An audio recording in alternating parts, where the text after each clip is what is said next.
ഈ ബലി പെരുന്നാളിന് ഒരു അഭ്യർത്ഥനയുണ്ട്.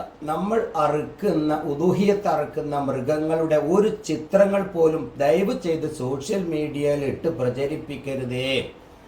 ഇതര മതസ്ഥരുള്ള രാജ്യമാണ് നമ്മുടെ ഭാരതം. എല്ലാവർക്കും അവരുടേതായ സ്വാതന്ത്ര്യമുള്ള ഭാരതമാണ്. മറ്റൊരാൾക്ക് വെറുപ്പുണ്ടാക്കുന്ന, വിദ്വേഷം ഉണ്ടാക്കുന്ന, വിഷമമുണ്ടാക്കുന്ന ഒരു രീതിയും ഈ ഹക്കീക്കത്ത് ഉദൂഹിയത്ത് അറുക്കുന്ന ഹക്കീക്കത്തായാലും കുട്ടികളുടെ മുടി കളച്ചിൽ അറക്കുന്നതിന് ഹക്കീക്കത്ത് എന്നും ബലി പെരുന്നാളിന് അറക്കുന്ന കർമ്മത്തിന് ഉദൂഹിയത്ത് എന്നും പറയും.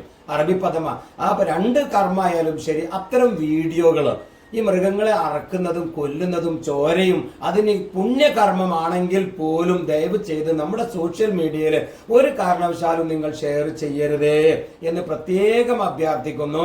അറക്കുന്നതിന് മുൻപ് അത് കാണിച്ചു കൊടുത്തോളെ, ഇതാണ് എൻ്റെ ആട്ടിൻകുട്ടി, ഇതിനെയാണ് ഞാൻ ബലി അറുക്കാൻ പോകുന്നത് എന്ന് അതിന്റെ പങ്കാളികൾക്ക്, ഷെയർ ഹോൾഡേഴ്സിന് അറിയിച്ചു കൊടുത്തോളൂ.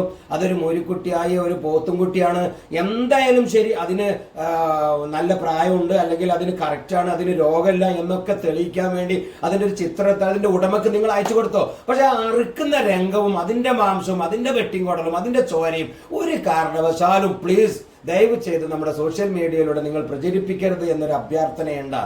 ഞാൻ ഇപ്പോഴും ഓർക്കുന്നുണ്ട്, തമാശയാണെങ്കിൽ പോലും ഒരു മഹാപണ്ഡിതൻ ഒരിക്കൽ പറയുകയുണ്ടായി, ഒരു കാരണവശാലും മറ്റുള്ളവർ ആരാധിക്കുന്ന മൃഗത്തിനെ എടുത്ത് നമ്മൾ അറുക്കരുത്.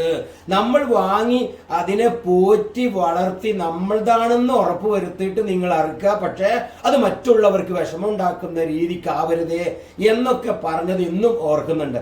എനിവേ, വീണ്ടും ആവർത്തിക്കുന്നു, പെരുന്നാൾ ബലി പെരുന്നാളാണ് വരുന്നത്. ബക്രീദ് എന്ന് പറയും ഇതിനെ. ഈ ബലി പെരുന്നാൾക്ക് ബലി അറുക്കുന്ന പെരുന്നാൾ എന്ന് പറയും, വലിയ പെരുന്നാൾ എന്ന് പറയും. അത് ബലി പെരുന്നാൾ ലോപിച്ച് വലിയ പെരുന്നാൾ ആയതാണോ എന്നൊന്നും എനിക്ക് അറിയില്ല. അപ്പൊ ചെറിയ പെരുന്നാൾ എന്ന് പറയുന്നത് നോമ്പ് കഴിഞ്ഞ ഉടനെയുള്ളതിന് ചെറിയ പെരുന്നാളും, ഇത് ബലി പെരുന്നാൾ വലിയ പെരുന്നാൾ എന്നൊക്കെ പറയും. എനിവേ, ഇതൊരു വലിയ പെരുന്നാൾ തന്നെയാണ്. അപ്പൊ ബലി പെരുന്നാളുമാണ് വലിയ പെരുന്നാളുമാണ് ഉദൂഹിയത്ത് അറക്കുന്നതും. അത് ഒരു കാര്യം കൂടി, നമ്മുടെ ഒരുപാട് മറ്റു സ്ഥലങ്ങളുണ്ട് കേട്ടോ. നമ്മുടെ നാട്ടിൽ തന്നെ നിങ്ങൾ വീണ്ടും അറുക്കാതെ അർഹതപ്പെട്ട സ്ഥലത്തേക്ക് അത് കൊണ്ടുപോയി അറുത്തു കൊടുത്താൽ ആ മാംസം അർഹതപ്പെട്ടവർക്ക് കയ്യിലെത്തും, അവർക്കത് ഭക്ഷിക്കാൻ പറ്റും. കർമ്മം നമുക്ക് എവിടെ ചെയ്താലും പ്രതിഫലമുണ്ട്.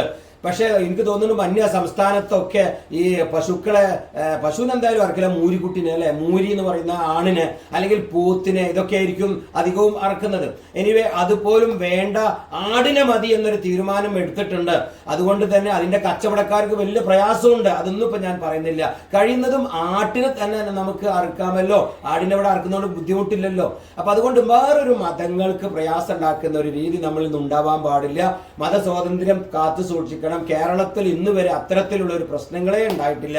എല്ലാവരും സഹകരിക്കുന്നുണ്ട്. സോ ഞാൻ വീണ്ടും ആവർത്തിക്കുന്നു, അതിന്റെ ചിത്രമെടുത്ത് സോഷ്യൽ മീഡിയയിൽ പങ്കു കൊടുക്കരുത്. ഇത് എല്ലാവരിലേക്കും ഷെയർ ചെയ്യുക. ഹംസ അഞ്ചുമുക്കിൽ രണ്ടത്താൻ.